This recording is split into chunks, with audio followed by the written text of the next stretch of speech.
Good afternoon, and thank you for joining us for this College of Social Sciences and Humanities Meet Your Major, History, English, and History, Culture, and Law Q&A session. My name is Michaela Modica, and I am the CSSH Senior Coordinator for Undergrad Recruitment Programs and External Engagement for the College of Social Sciences and Humanities, or CSSH, as you just heard me refer to our college, and that we'll continue to refer to the college through the rest of this session.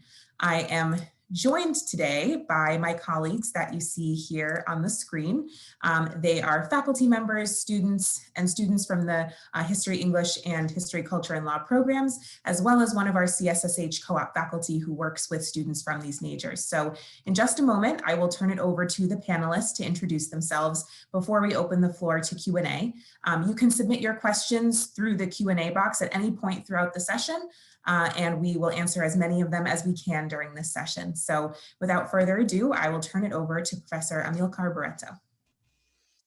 Good afternoon, everyone. I'm Amilcar Antonio Barreto, professor and chair in the Department of Culture, Societies, and Global Studies. This is the department that houses majors and minors in Africana Studies, Asian Studies, Latino, Latin American, Caribbean Studies, Spanish, and our new major in History, Culture, and Law. A little bit of information about myself. I've been teaching at Northeastern now for 24 years. Time flies. My research areas include nationalism and citizenship, my primary areas, but I've also done work on language policy, politics in Puerto Rico, Latinos in the US, and racial and ethnic politics. Regarding my research in recent years, I have co-authored 2 articles on nationalism and citizenship in academic journals with undergraduate students. So putting that intersection of history, culture, and law into practice. Over the years, I've taught courses in American political thought, cases in civil liberties, capstone for international affairs, international law. But my main areas of teaching today are nationalism and research methods because of my administrative responsibilities. So a little bit about this new major. It's the History, Culture, and Law is the newest major in our college, and I believe in the university. It was just approved by the Board of Trustees last July. And this major was the result of a combined effort of my department, history department, and the School of Public Policy and Urban Affairs, which houses our pre-law programs. In creating this major, we wanted to take advantage of a couple of important attributes. First, we have many faculty in our college who teach and research at the intersection of at least 2 or 3 components of this major, and some of us in all 3. We want to take advantage of the intellectual talent that was at our disposal. As the major grows, we hope to open up new opportunities for students to learn and maybe even conduct research. But second, you may have heard by now that Northeastern doesn't do things the way most universities do. Traditional universities kind of force you to pick a major, maybe you'll have a minor. Here, having a major and a minor, or a major and 2 minors, 2 majors is not uncommon. So in that spirit, many of our students asked us to create a pre-law major, but do it the Northeastern way, down a path that would embrace interdisciplinarity rather than sidetrack it. And this is the result. So students in the History, Culture, Law major pick a cultural concentration. We have 7. We have Africana Studies and Culture, Asian Studies and Culture, Culture and Colonialism, Digital Humanities, Gender and Sexuality, and Latino, Latin American, Caribbean Studies and Culture. At this point, I'd like to pass the baton to my colleague, Gretchen Heathner. Hi, thank you so much. Welcome, everyone. I am Professor Gretchen Hiefener. I'm an associate professor in the history department here at Northeastern, and I'm also the undergraduate program director. So I deal with students and with faculty on all things related to undergraduate classes and education and requirements. And I deal with Stephanie Anderson a great deal on getting people through the program as easily and quickly as possible, of course. So my own research expertise is on sort of US international history, what's called US in the World. And I'm currently writing a book called From the Red Desert to the Red Planet, which looks at military engineers and how they operated in extreme environments throughout the 20th century. And I mention that because it's actually taking me on some hopefully world tours next year, so I will not be on campus. but my colleague Simon Rabinovich will be taking over for me. So you will be interacting with him if you have any history questions, though through me in a sense as well. But this project looks at military engineering in places like deserts, the Arctic. I'm hoping to go to Greenland next year, which is why I will not be around. I'm hoping. We'll see if that happens. And I'm obviously not going to Mars, so that's where actually the project ends. Ideas about Mars, how about that? I teach pretty widely in the department, classes in US history, introductory classes, all the way up to the capstone, which is our sort of advanced seminar for students. History students, as many of you might know, take a sort of handful of core seminars. And I mention this because I actually think it's really the strength of the history program and frankly, the college in general. It's a great college to be in this university, but the history department has pretty small seminar-based classes. It's a pretty small major, it's a small department. And so what I like to think of is it's kind of an intimate department. We all get to know each other pretty well. The students get to know each other quite well because they take a series of small seminars together. These are classes where we really sort of sit around a table and talk about ideas and books and just sort of brainstorm. I'm teaching the capstone this semester. I just had my last class. I actually just finished it. Wonderful projects, independent research projects and original research my students were doing and writing. And they actually just presented them. So it was great. I was hoping to bring some of them in. Happy to answer any questions you all might have about the department and the college in general, but welcome. I'll pass it over to Neil. Thanks, Gretchen. I'm Neil Lerner. Welcome all. I am a professor in the English department and I am department chair. I guess I'll follow the pattern of my colleagues and first share with you that this is near the end of my 10th year at Northeastern, which has gone by very, very fast. In some ways, it feels like I just came, and in other ways, it feels like I've been here for a very long time. I am also in my second year as chair, and I've held other administrative roles within the department, including the role that Gretchen holds, which is the undergraduate program director. My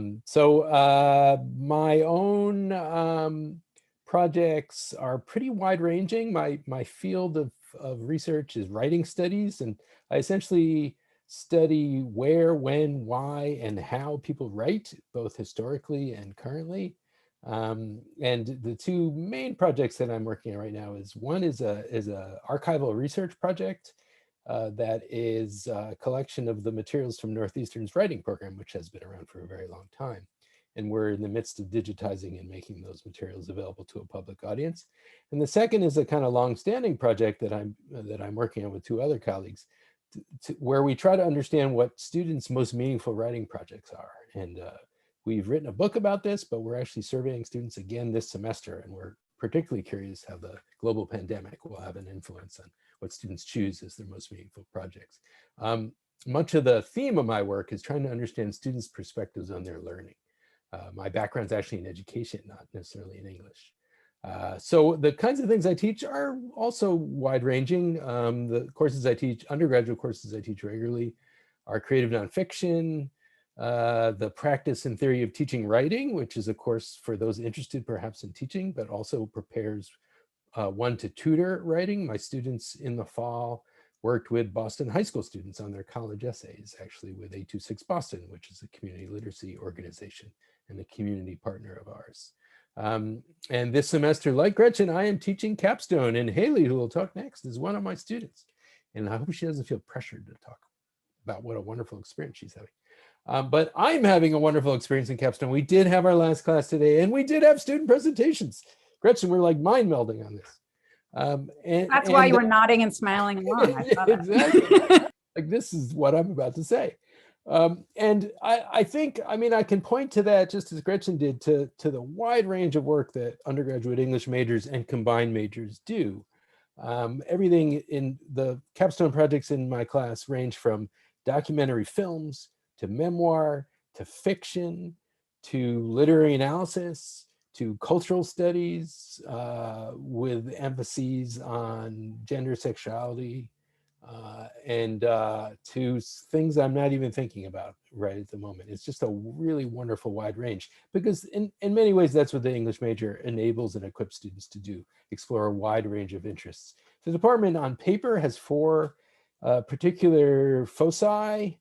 One is traditional literary criticism, literary analysis. Another is my field, writing and rhetoric, and that often includes creative writing. We have quite a few creative writing courses and faculty who teach those. We also have a fairly large, as does history, digital humanities presence, and my digital archive project is one example of that, but many of my colleagues work in the digital realm, and that these categories have lots of crossover, I should say, as well. And the last category, which lots of crossover, is kind of archival studies, history of the book.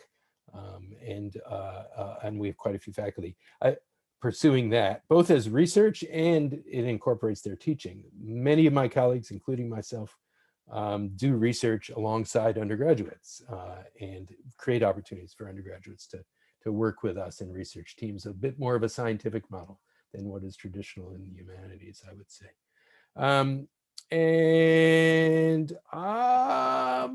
I think that's all. And at some point, my cat will be, one of my two cats will be on my lap, trying to get in front of the screen. So with that, I pass things over to Haley. Hello, everyone. So I am Haley. I am an English major with minors in writing and communications, and I am a fourth year, so I'm graduating in May, which is very exciting. We're graduating at Fenway Park. Very cool. I think one of the best parts of the English department is the wide range of courses offered. I think Neil kind of touched on that a bit just now.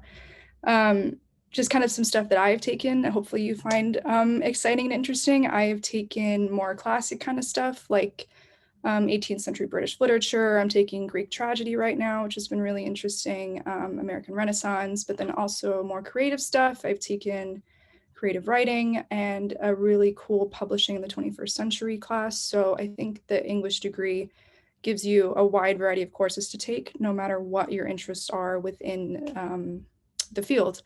And then I'm in capstone actually right now with Neil, as he said, and I think that that has been really great to kind of think about all the classes that I've taken and what my career goals are in the future, and kind of reflect and see like what I'm going to take with me into my career and post-grad plans. So yeah, I'm going to pass it on to Wendy. Hi, everyone. My name is Wendy. I am a history and English combined major. I don't have any minors, and I am going to graduate next year. So I'm the class of 2022. I think that my favorite part of Northeastern was how easy they made it for me to do this combined major. At first, I was a little bit like, can I basically take classes from both majors, do my co-ops, and then still graduate in 4 years? But they made it really easy, and a lot of classes kind of touch on both sides of, history and English. And I can't speak for other departments, but I'm sure they're equally as great. I've loved working with my advisors, figuring things out and kind of defining my interests, which really is either historical fiction or the history of books, which, I mean, they're like two sides of the same coin. And I love that the English and history department often put on these cool events where we can speak to authors. There was a talk earlier this year, New Directions in Book History, which I really enjoyed attending and listening to. So yeah, there's really so much flexibility in what you can do with a history and English major. It really does not matter. You can go into so many fields because you have the ability to read, write, analyze things. So yeah. I think next up, Lisa. Yes, thank you so much, Wendy. So my name is Lisa Dougherty. I am one of 10 co-op coordinators in the College of Social Sciences and Humanities. I actually started at Northeastern University as a graduate student way back in 1988. And I just haven't left. And I've been in a couple of different roles at Northeastern. I've been in this particular role as a co-op coordinator for the last 10 years, and it's by far my favorite role. I do a couple of things with the university, at the university in the College of Social Sciences and Humanities, as do my 9 peers. I teach a professional development co-op class where I first meet my students, typically as sophomores. I advise students one-to-one, so I spend a lot of time getting to know my students over the couple of years that they are participating in co-op. I work with current employer partners who hire our students, pay our students for the most part, supervise our students, and mentor our students. And I also develop new partnerships with co-op employers. So my job is pretty varied, and my favorite part of the job is working with students. So I'm looking forward to answering your questions about co-op. And I'm going to hand it back to Michaela.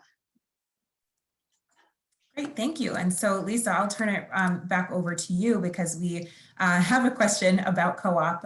Okay. And so they specifically asked about kind of co-op availability for, this specific question is history and international affairs majors, but if you could speak more broadly to just co-op availability and how easy or difficult it is for students in CSSH to land co-ops, because this person says they've kind of heard that this might be easier for STEM or business majors. So Okay. Can you speak to that? And then maybe Haley or Wendy, if you could talk about your kind of co-op search process and how you found that process as students in CSSH. Okay, that is a terrific question. So I would say, first of all, there are no real fences. So when folks like me, so there are 10 dedicated coordinators in the College of Social Sciences, Humanities, and there are 90 other co-op coordinators across the university in the other colleges. We all are out there like working with our students. My background is in English and in political science, those are my degrees. So I love working with those students because I share their passion for what they're studying in the classroom. And I also have experience outside of higher ed working with those types of employers. So our employer partners that we work with, they really develop the job description in concert with us, and they are the ones who are sort of coming up with the criteria about who they would like to interview, who they would like to hire. So there are no fences. Most of our employers are really interested in seeing an array of students. Social sciences and humanities students land co-op jobs, but it is like anything else, right? You have to use your resources. So fully participating in the prep class, taking advantage of your coordinator's office hours for advising, all of those things help. And I would say that even in the time of COVID, our students are still getting hired, employers are still coming online with new programs. And so I don't think any student should be afraid or think about like, oh, I can't major in any of the social sciences, because you can look at jobs in business, and our students are very successful at landing co-op jobs. And I think Haley can attest to that as well. Yeah, so I can talk a bit about my experience. I've been on 2 co-ops at Northeastern. My first was at a company called Aptara. They're a textbook publishing company in Watertown, so just a little bit outside of Boston. And I was an editorial assistant there. And then my second co-op was at Boston Consulting Group, and I was an editorial and operations intern with them. So 2 kind of very different things. So I think my first co-op was a lot more traditional. It was more publishing, and that was something that I thought I wanted to go into at the time. So that was really great. But then obviously I kind of switched gears a little bit, and I worked with BCG, which was more working with what the consultants do. I actually got to work on their bcg.com biographies for the managing directors and partners. So that was really, really cool. So I got to do a wide range of things on the 2 co-ops that I was on. And then as far as getting a co-op, I'm not gonna lie, my resume was not that great when I first came to Northeastern, and I still managed to get 2 really, really good co-ops. So I wouldn't worry too much. And Lisa's great. She's great with helping with your resume and anything that you could possibly need going on co-ops. So I know it can be a really stressful process, but keep the faith. You will definitely get a co-op, I'm sure, and it's going to be great. So. Yeah, I agree with everything that Haley and Lisa just said about co-op, and I can just jump in and tell my co-op stories quickly. The first co-op I had was in marketing and customer service in a healthcare cloud tech company. So it was kind of like 2 areas of business that you wouldn't normally associate with English or history. But I think that's the best part with co-op, is that they're willing to hire you, and then you go do this job where you learn so much about stuff that you can't in the classroom. And then my second co-op, I'm a legal co-op at Wellington, which is a investment management firm. And the legal co-op, obviously helps you kind of figure out your future career plan and options. But at the same time, it's a good gateway into also the financial services world.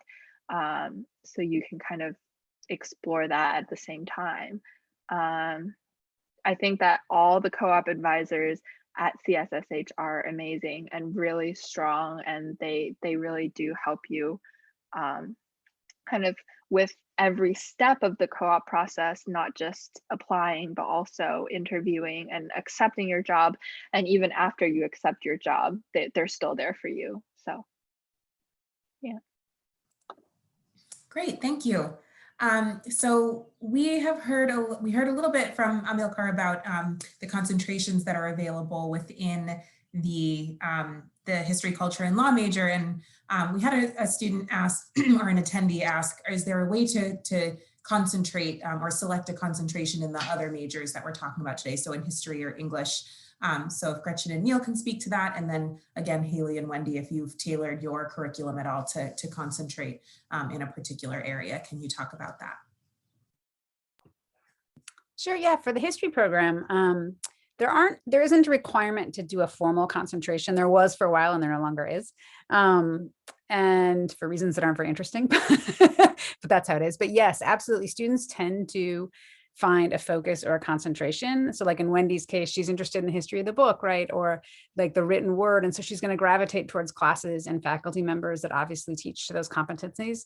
We have certain requirements you have to fulfill, like certain regional concentrations, global requirements, time period requirements, but they're quite minimal in the history program. So the goal is that you will find a way to sort of match the major with your interests. And often that's with minors or with a combined major, right? So we're really aiming to help you think about, how do I put this together? And this again speaks to the co-op. And I just want to mention something briefly to you all. My students talk about their co-ops all the time. I think it's wonderful. And one of the things that I think is amazing coming out of our college with the co-op opportunities and in terms of applying for co-ops is, as a humanities student, and you can make a legitimate case that you can write, right? And this is a skill that is like everyone wants it, and not many people can do it. And so writing is key, and also just the fact that you're doing something interesting, and that you're going to have a sort of skill set or area of expertise that most people don't share. And you'll say, oh, I'm a history major, and I'm an English major, and I study, history, culture, and law, and people are going to be like, oh, my favorite book is, and it'll launch you into some really wonderful discussions. And so I think those are actually real assets when you apply for the co-op programs, especially in things like asset management or, consulting, where students so often come out of more traditional sort of business backgrounds. But I think in the history department, we try to work with students to find the area that they want to focus on. So, we have people who have expertise in colonialism and imperialism in the Cold War. Our program is big into world history, so you can kind of find any place you sort of need to insert yourself in. Cultural history, political history, immigration, and we would sort of help you craft your course of study based on what you thought was most interesting. But you can frankly also be a generalist, and sometimes that's okay. So a lot of you might be thinking, I don't want to have to narrow, and you don't actually have to. And fortunately, you actually have some time to figure it out. You don't need to know all this by September. It's good to think about it, but like give yourself a little bit of freedom to realize I can explore and kind of poke around. And we tend to think like, oh, I got to know everything right away, September 1st. That's actually not true. And you do have some time to figure out what it is you want to do. And the situation in English is very similar, that we don't have formal concentrations, and we have a set of requirements for majors, but they're broad, and there's lots of electives. So students tend to find a pathway. We do have a writing minor, which consists of 4 courses, and pretty much every English major fulfills that because lots of the courses within English count for the writing minor. We also have a brand new, just started last year, writing half major within English, actually, though it's shared with journalism and communication studies, which is in a different college. And so that's another way to kind of concentrate in an area that you particularly like. or are particularly interested in. But I totally agree with Gretchen that it's really, there's no hurry to figure out what that might be. And, you know, the stories I've heard in capstone among students is how much their paths changed in a way. And they changed because they took classes that were really influential for them. They realized, I really like doing this. And I think I want to do more of that. So being open to those kinds of experiences, I think, is really essential.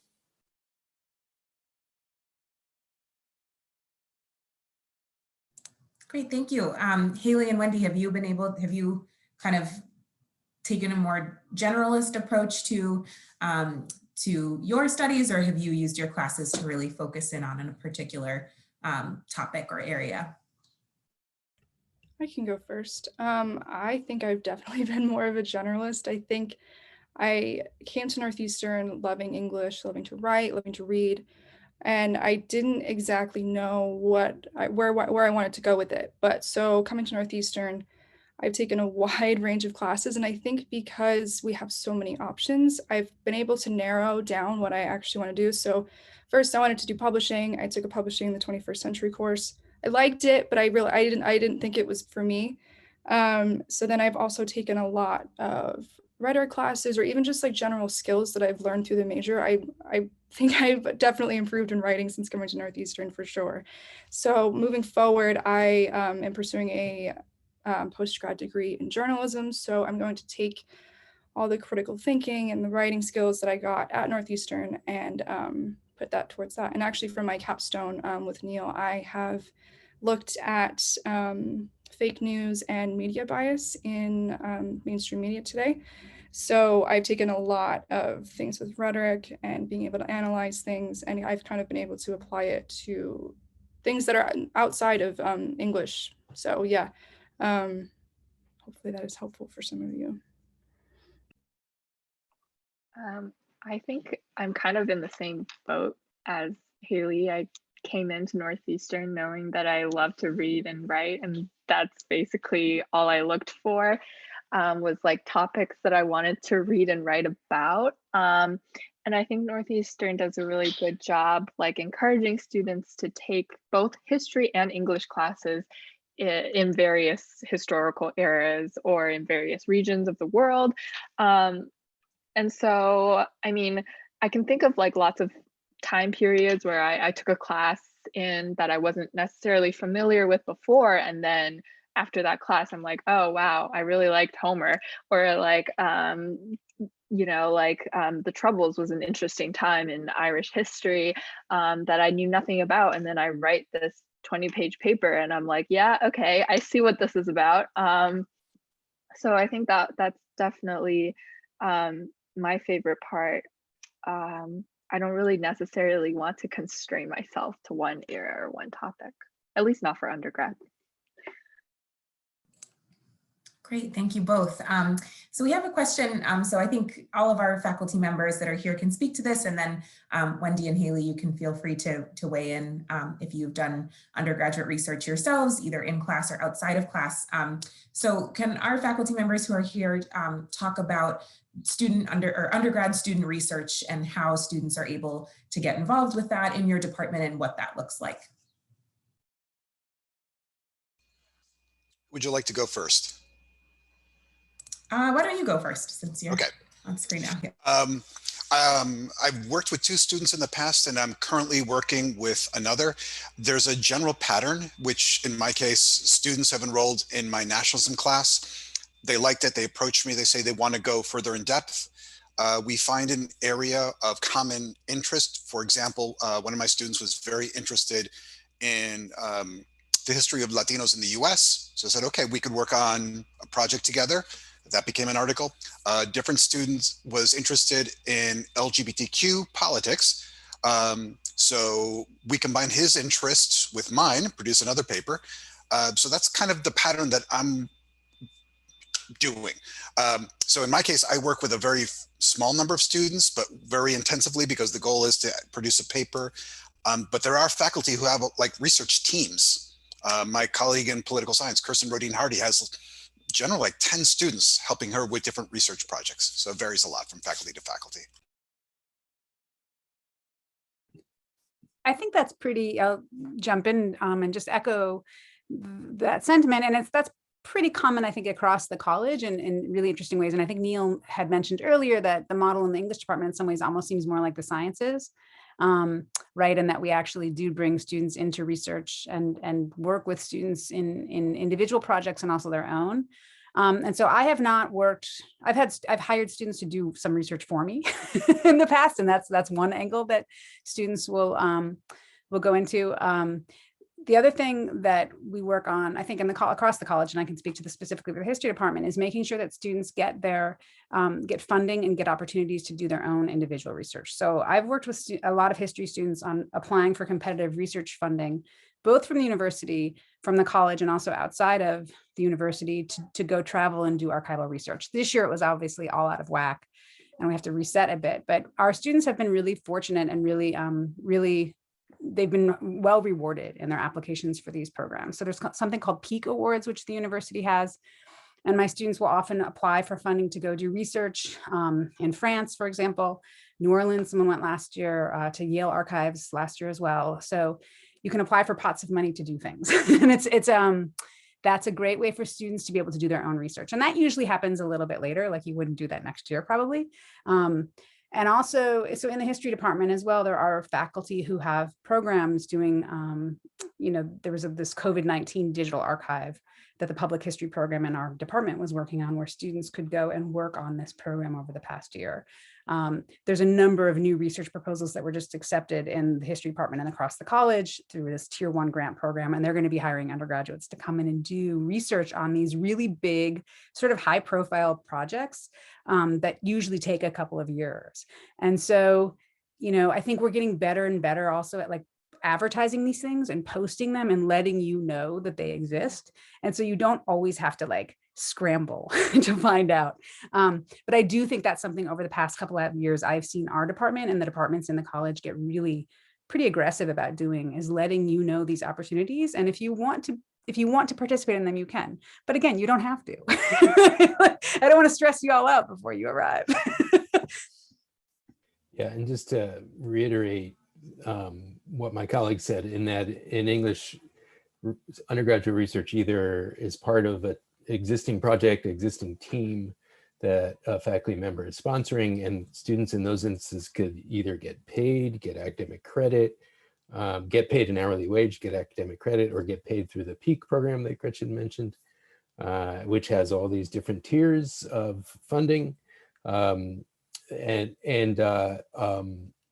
or projects start, as Amilcar described, in a class project that a student can take it on his or herself or themselves and say, I want to continue to work on this. I'm going to apply for this peak funding and get some money to keep working on whatever the project was that came out of a class.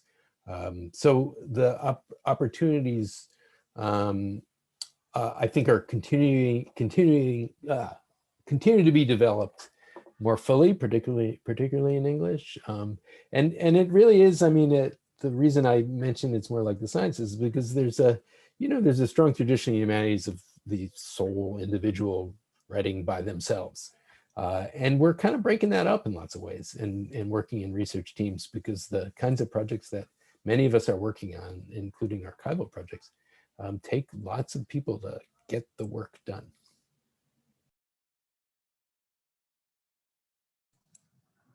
Great, thank you. So we've touched on a few of our kind of pillars of experiential learning, co-op, and research. And so we also have a question about study abroad opportunities that are available within these departments and within these programs. So Wendy or Haley, if you have had the opportunity to study abroad, can you talk about that? And then we can also have our faculty members weigh in if you have other things to share about study abroad programs that are popular among students in your departments. I can go first on this.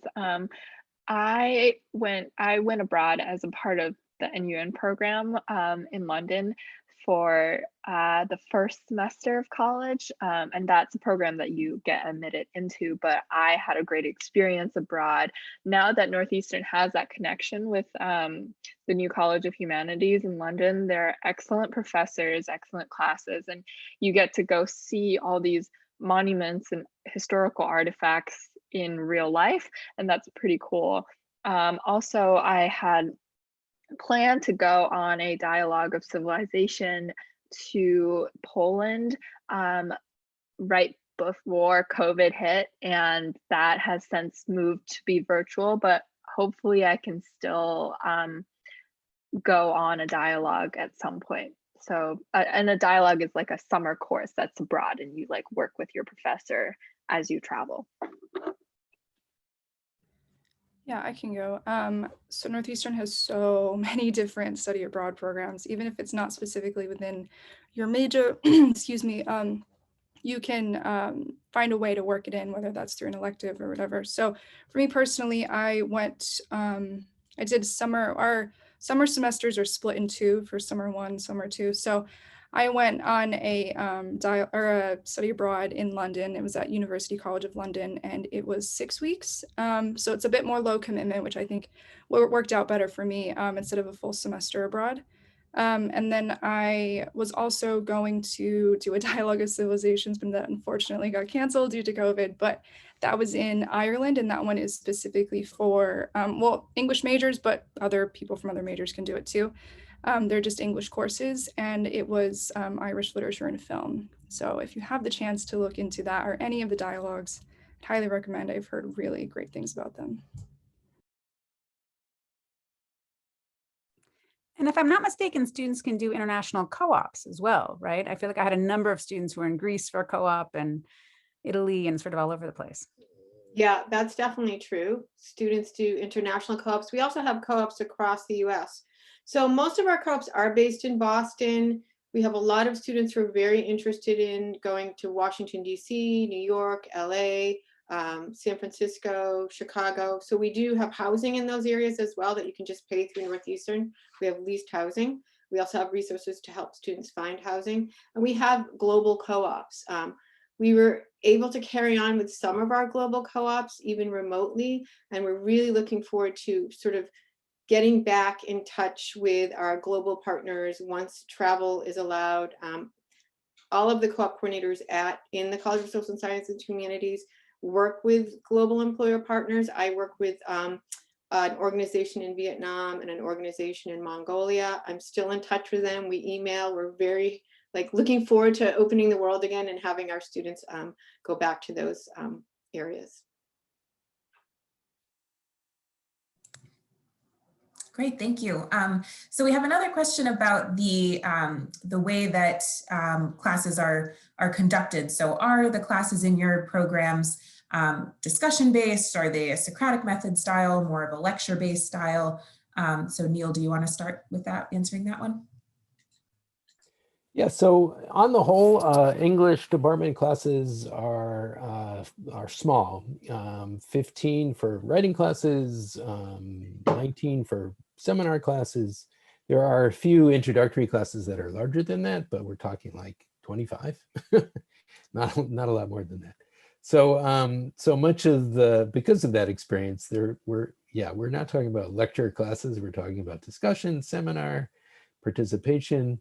And it's been interesting because in this transition to the Zoom classroom, I think in some ways, because we weren't lecturing, and lots of the assumptions about using Zoom have been about how do I deliver my lecture over Zoom? For us, it's how do I do this discussion via Zoom? How do I use breakout rooms? And I think that's on the whole been largely quite successful, even though in the fall, we will most likely all be on campus again. Nevertheless, English department classes are ways that, I mean, what I've learned in Capstone is one of the wonderful things about Capstone is for some students, for many students, I've had them in my classes before. One student, this is the third class that she's had with me, and that's the kind of small community experience that I think English majors often have.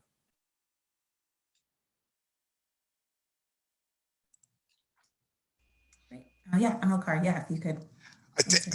When you enumerated all those possibilities for how professors conduct their classes, I would say all of the above. We have different faculty have fundamentally different approaches, some more discussion based, some more lecture based. It may depend on the topic. I think that's the key. Well, both the topic and the faculty. So for history, I can just give you a shorthand that if you take what's a 1,000 level class, which starts with a 1, it will most likely be a slightly larger class. So anywhere from 25 to 49 people. And you'll see that when you register, if you go online. So those are usually our introductory lecture classes. Most of them aren't. Some of them are like lectures, and then we usually have discussion sections. I actually teach that class for the US History Survey class and the History of Technology, and I love them both. I think they're so fun. They're usually relatively large classes, but then we break up into small groups and do a ton of like smaller group work. And then any class that's like 2,000 level or above tends to be the smaller seminars. And again, what Neil said, they're usually 15 to 19 people, sometimes 8. And the higher, the sort of more specific the subject gets, often the smaller they are. But I think in all cases, like, you know, humanities and social sciences faculty, like we like to talk about things. We like to discuss, we like to hear from you. It's less about us telling you what to think than us, and telling you what to know than us trying to figure out like, how do we put all this information together? So I think by the nature of the courses in this college, you will probably find the majority of courses you take in all of our departments to be discussion based. Even if they're lecture, even if you have a lecture, it's going to end up in discussion somewhere. So the 1,000 level classes are usually the intro classes, and that's just something to keep in mind. Great, thank you. So for our final question, we have a question for Amilcar. Would you say that the History, Culture, and Law program is good preparation for a JD program? Yes, but that doesn't exclude other possibilities. I say this as someone who holds a JD. Law schools are interested in someone who's a really good critical thinker, good writer, good analyst. Most of my colleagues in law school majored in the social sciences and humanities, but I had one colleague who was an MD, a couple who were engineers.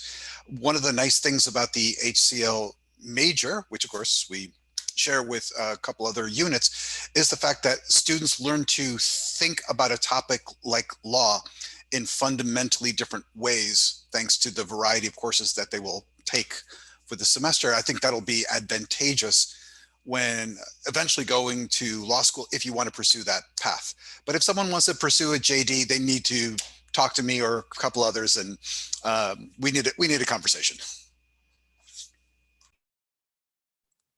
Great, thank you. So thank you to all of our panelists for joining us this afternoon, and for all of our attendees for being here.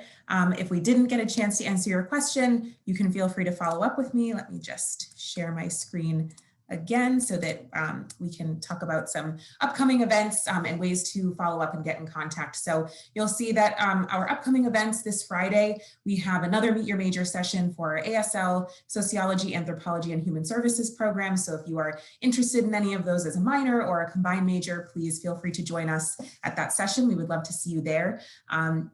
We also have our final Q&A session for students, parents, and families next Thursday from 6:15 to 7 p.m. And there are also many upcoming sessions about things from outside of CSSH that are more general orientation, conversations with our diversity fellows, et cetera. So we encourage you to check those out on our virtual welcome platform. Also on our virtual welcome platform, we have pre-recorded sessions from all of our previous Meet Your Major sessions, as well as some other topics like experiential learning in CSSH, research in CSSH, et cetera.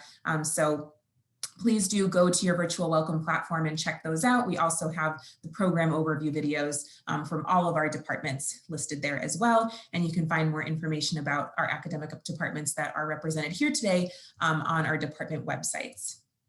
So if you have any questions that we weren't able to get to today, My contact information is on the screen here. Please feel free to follow up with me and I will answer your question as best I can or put you in touch with someone who can answer it even better than I can. And we also encourage you to follow us on our social media accounts. Students of CSSH is our Instagram, where we feature and highlight current students, events that are going on. We have contests and takeovers, etc.